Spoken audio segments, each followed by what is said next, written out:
All right, verse 1. And the Lord spake unto Moses, saying, Speak unto the children of Israel that they turn and encamp before Pir-hahiroth, between Migdol and the sea, over against Baal Zephon.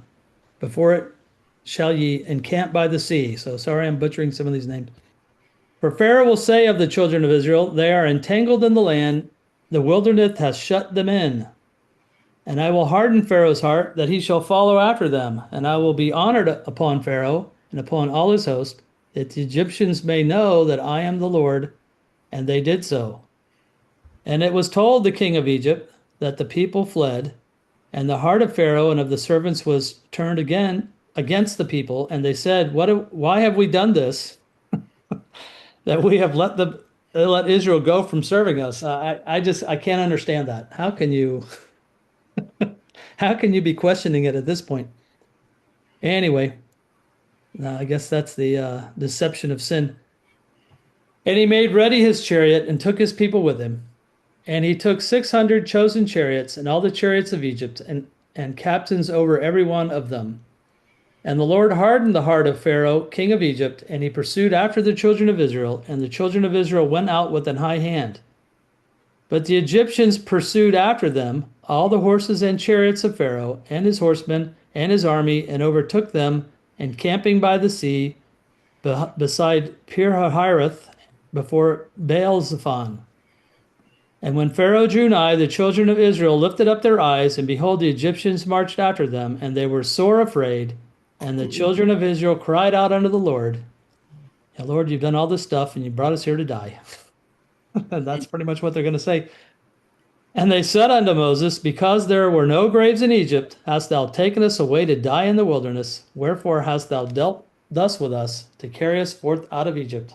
To me, it's so sad, but unfortunately, it has to be so true. You brought us out here to die. You could get us out, but you couldn't keep us. And a lot of people feel that way. You've saved me, but I've lost that salvation. And God's doing it. But anyway, verse 12, Is not this the word that we did tell thee in Egypt, saying, Let us alone that we may serve the Egyptians? For it had been better for us to serve the Egyptians than that we should die in the wilderness. Now, weren't they crying out to the Lord when they were in the severe bondage, bricks without straw? Now they're saying it would be better they were doing that still. Verse 13, And Moses said unto the people, Fear ye not, stand still and see the salvation of the Lord, which he will show to you this today. For the Egyptians whom ye have seen today, ye shall see them again no more forever. The Lord shall fight for you, and ye shall hold your peace.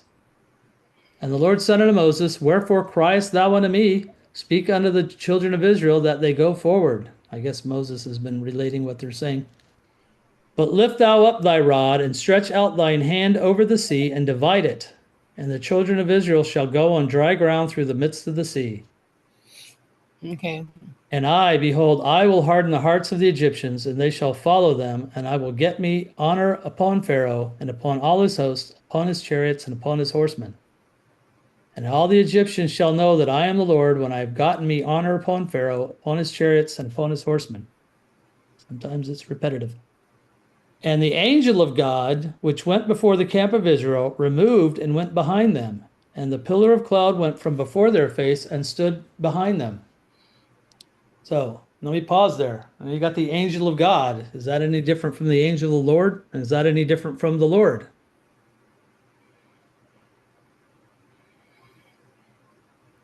Now, I'm not going to give you a definitive answer, but I think it's all the same thing, although people will teach different things. To me, angel of God or angel of the Lord, it could be an angel, one of God's angels. And since it says the Lord's been leading them, is it the Lord? Well, it could be a different angel. But the Lord is called an angel in Hosea when it refers back to Jacob wrestling. He wrestled with an angel. Well, all that means is he wrestled with a heavenly man. And the Lord is a heavenly man. But you get these things in the Old Testament that can leave you a little confused, and I'll say yes, but the revelation given to you in the New Testament will clean all that stuff up. But people make a lot of sensational superstitious mumbo jumbo out of a lot of things in the Old Testament. And I'll say you're not receiving the clarity that the New Testament's giving you in a lot of these cases. So, but I won't say definitively this is the Lord, but I'm pretty sure it is. But it says, the angel of God which went before the camp of Israel removed and went behind them, and the pillar of cloud went from before their face and stood behind them. So I'm going to say the Lord went to the back of the camp and he took the pillar with him. I'll say he's still in it. And he's going to use the pillar to block the Egyptians. We'll go ahead and read here. And it came between the camp of the Egyptians and the camp of Israel, and it was a cloud and darkness to them. But it gave light by night to these, so that one came not near the other all the night. So I'll say in this case, on the side of that the Israelites are on, it's light, but on the side the Egyptians are on, it's dark. Quite intriguing. At least it seems to say that. It was a cloud and darkness to them, but it gave light by night to these. So quite interesting what's happened here. So it's lit up for the Israelites, and the Egyptians are going to be just looking at darkness in front of them, and they can't go forward. And Moses stretched out his hand over the sea, and the Lord caused the sea to go back by a strong east wind all that night, and it made the sea dry land, and the waters were divided. So I'm going to give you a little spoiler from verse 21. Let's go over to chapter 15. This is going to recount what happens in the previous chapter. And with the blast of thy nostrils, the waters were gathered together. The flood stood upright as an heap, and the depths were congealed in the heart of the sea. Now, what I'll take that to mean is frozen.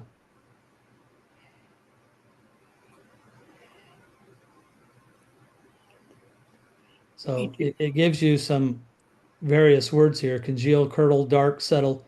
It seemed to suggest frozen water, but you can say it's something else.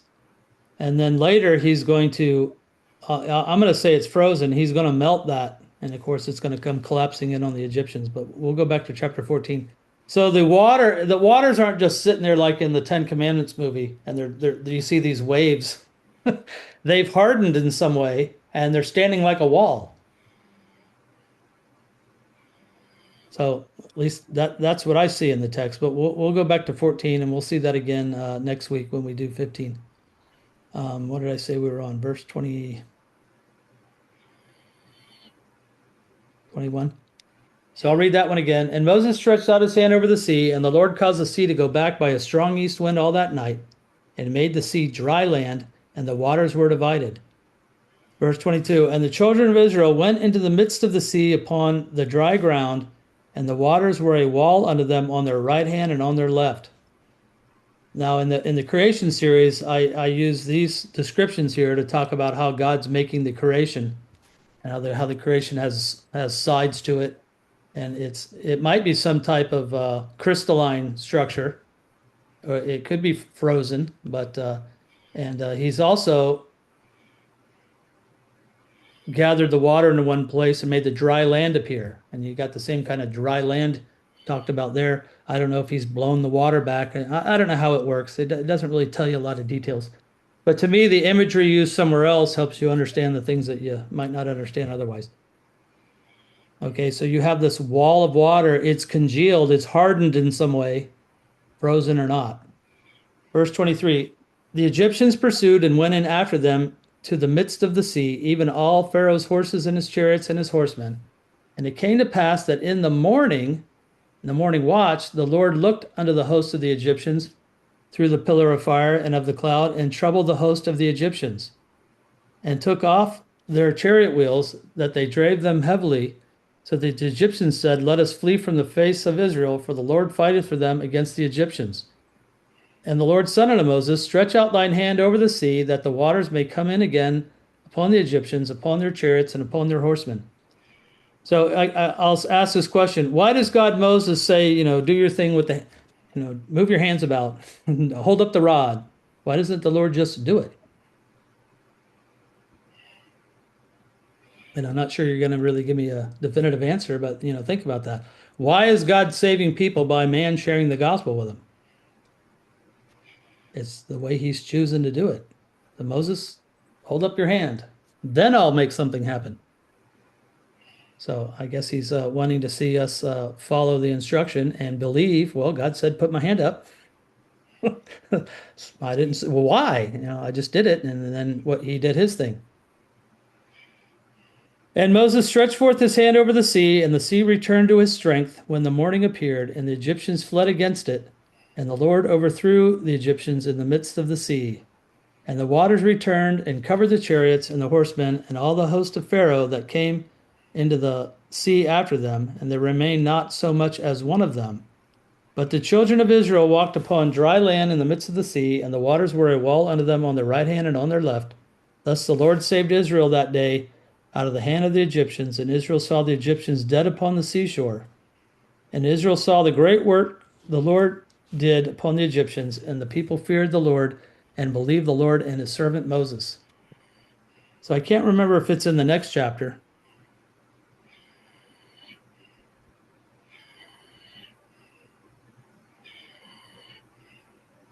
Let me just search here.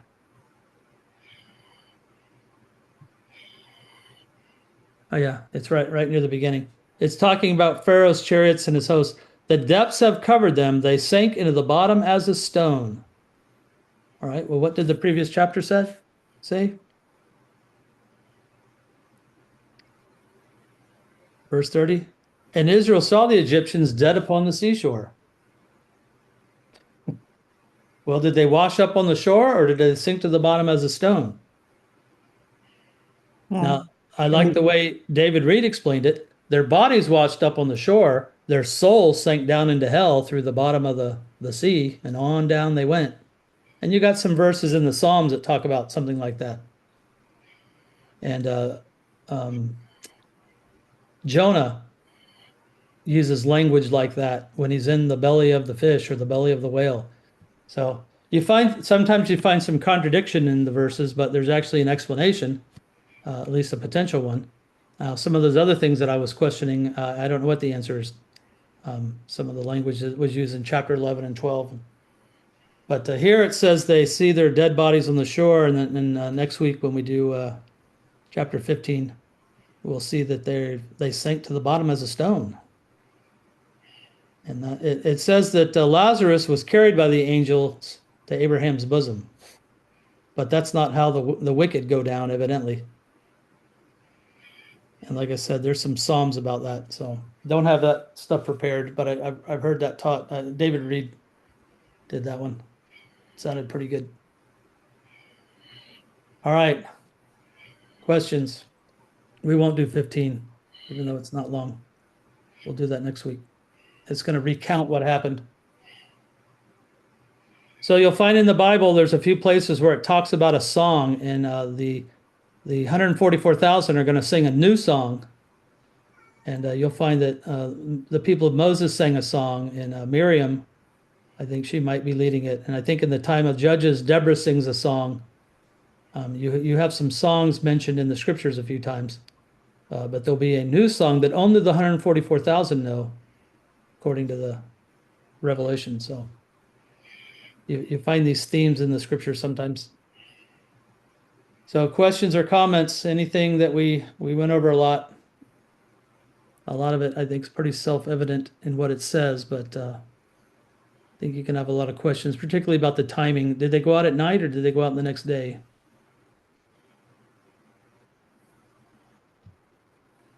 Now, the passing through the Red Sea is going to be likened to a birth, just like a baby would come out of the mother. Israel is going to be born a nation. And you're going to hear the New Testament talk about they were baptized unto Moses. Well, where were they baptized unto Moses? Well, the New Testament's telling you that's what happened, even though you don't read about it in the Old Testament. And Israel's going to be called God's son, as a type, and that's where they are birthed. That's where they are begotten. And they haven't made the covenant yet. They're going to do that. Not too many chapters further from here. All right. So are you saying they birthed as a nation when they went through the sea? Yes. Passover. That's it. Yes. And what God's going to do before they actually go into the land, he's going to remove the unbelievers. They're going to have their complaining incident about the giants and we're about grasshoppers and all that. And God's going to let them drop dead in the wilderness. And he's going to take the new generation in, the ones that were too young to be accountable, plus the very few that were believing, Joshua and Caleb. I'm guessing Moses and Aaron would have gone in, but there were some reasons why they didn't get to go in. But it was they weren't dropping dead in the wilderness. You know, they died later. But he will remove the unbelievers when they go into the land, and of course, it won't take long for them not to be believing again. When the Battle of Jericho, you got one guy didn't listen, and so you'll still find, even though he's removed the generation, unbelief is still a problem. Let me see if I can find, it might be in one of the Psalms.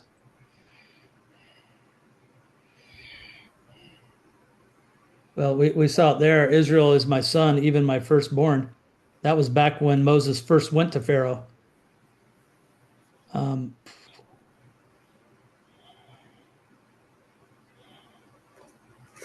I don't think this one is about that.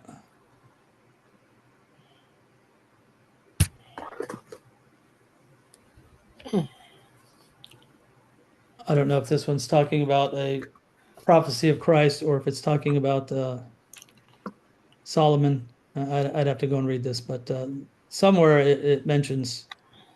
But besides Exodus 4:22, that one's pretty clear. Israel's my son, even my firstborn, and they're going to be born. I think the New Testament talks about it. They're begotten. I'm not sure if it mentions the Red Sea. So when I don't know where it is. so when God parted the Red Sea, it seems like it took a long time for it to I guess Hollywood kind of ruined me. Kind of it takes a long time for it to be parted to like have each side to be to become a wall, a water. I wouldn't be surprised if it took some time. Now, how much time would it take? I don't know. It says that a wind is going to blow, and it's going to have to blow pretty hard. If you take a blower and you blow it like on the top of a pool, it will start to part the water. Now, you won't part it all the way down to the bottom unless you've got the power of God. And so, to me, it's not going to be it's open. But how long would that take? I don't know. Did it take an hour? I wouldn't be surprised if it took time and the people are just panicking up. It looks like it's saying that it happened like, oh, then the morning came and then the water is I don't know, somewhere we just read it. Yes, yes. Yeah, So I it did didn't say really. as the morning came. Let me see where I can find it.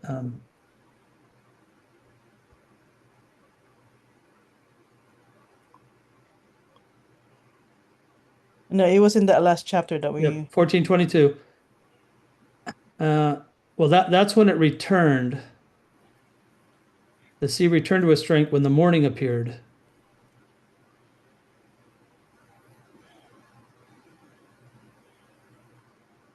So it says, it came to pass that in the morning watch, the Lord looked upon the host of the Egyptians through the pillar of fire and cloud and troubled the host of the Egyptians.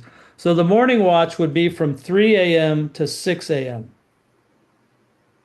Now, in the morning watch, well, when was that? I don't know. Was it right when the morning watch started? So that means it might have taken 3 hours. But what has to happen is he's got to part the water and the people have to pass through. And the people estimate it might be around 2 million people. Got to remember, there's animals with them as well. So it could be quite a bit of time, one to first to open it up, and then for the people to pass through. And then as the morning came, the Egyptians are going to go in and they're going to be drowned. So it could be that there's an hour or two of time going by here. But God's not just miraculously teleporting them through. I mean, if he did that, there's no need to even part the sea. But he wants to show his power, to the Egyptians, because there's evidently some people that witnessed this. And I don't know how wide it was either. Yeah. Yeah, how big's the channel? Right. How wide was the channel? I mean, thousands and thousands could have walked across there at the same time. Yeah. So yeah, a lot of things we don't know.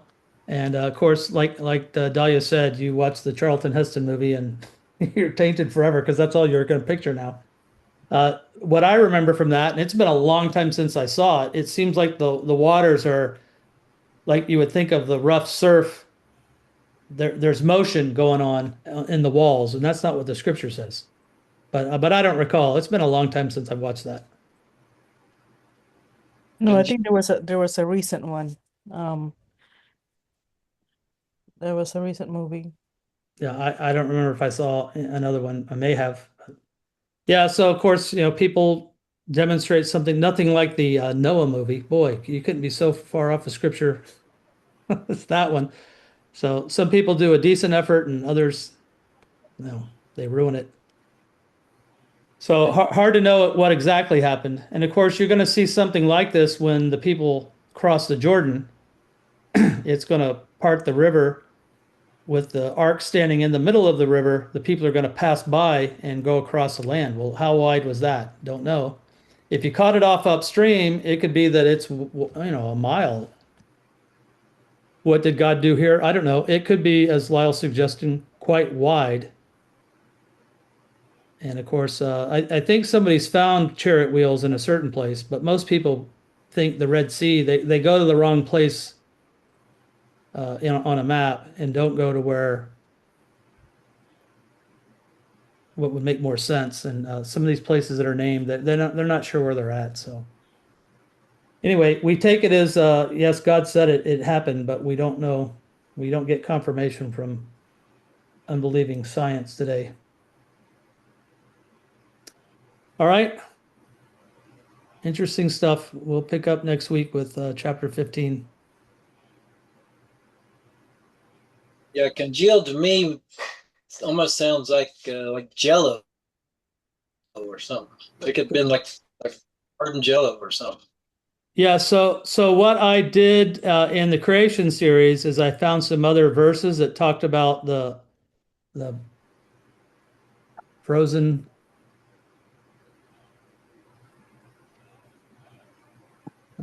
What was it that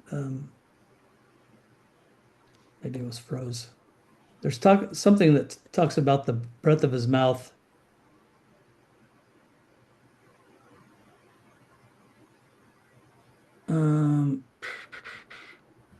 I do it the hard way.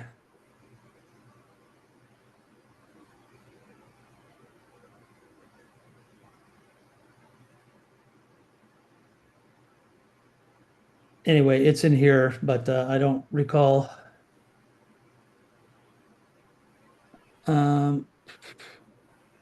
Hi, Job 37:10.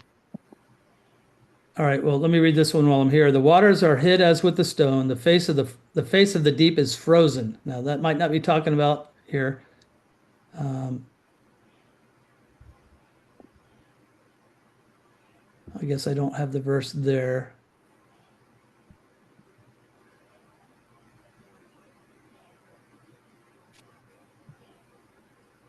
Job 37:10. By the breath of God, frost is given. The breadth of the waters is straightened. So that doesn't say it's frozen, but it says by the breath of God, frost is given. That means it's cold, and then the waters are straightened. So, but yes, congealed seems to mean it might not be ice, but it's thickened and hardened in a way that it makes it like a wall. But to me, what makes sense is it's frozen. But why doesn't it say that? Well, it might not be that then. I don't know. So yes, Job 37:10 is one. Yeah, and I go into it in the miracles in the creation, and this is a rev that I'm working on. It's not fixed. But it also says he melts the ice that we got here. He giveth snow like wool. He scattereth the hoarfrost like ashes. He casteth forth his ice like morsels. Who can stand before his cold? He sendeth out his word and melteth them. He causeth the wind to blow and the waters flow. And so I think that's what happens is I think he freezes it for Israel to go across, and then he blows on it hot air and he melts it and it comes crashing down on the Egyptians. But it certainly could be something else. We're all going to be waiting in line with a lot of questions. Everybody thinks they're going to go to talk to Jesus right away when they get to heaven. I'll say, well, there's a line there, and you're going to have to get behind me, and I got a lot of questions. But I don't know how it will work when we get up there and what we'll get to know. Will there be DVDs with all the events of history? I was gonna say, man, God needs to make a movie on what happened, historical movie. Yeah, and I don't know. Maybe can you just give me the vision, Lord? Oh, wow. That's cool. And when a vision is like it's real, it's like you're there. So I'm being a little facetious there, but who knows how we'll get to understand better what happened. And I'm not sure we're gonna want to see some things that are captured in Scripture, some gruesome slaughter and sinful ways of people. But anyway,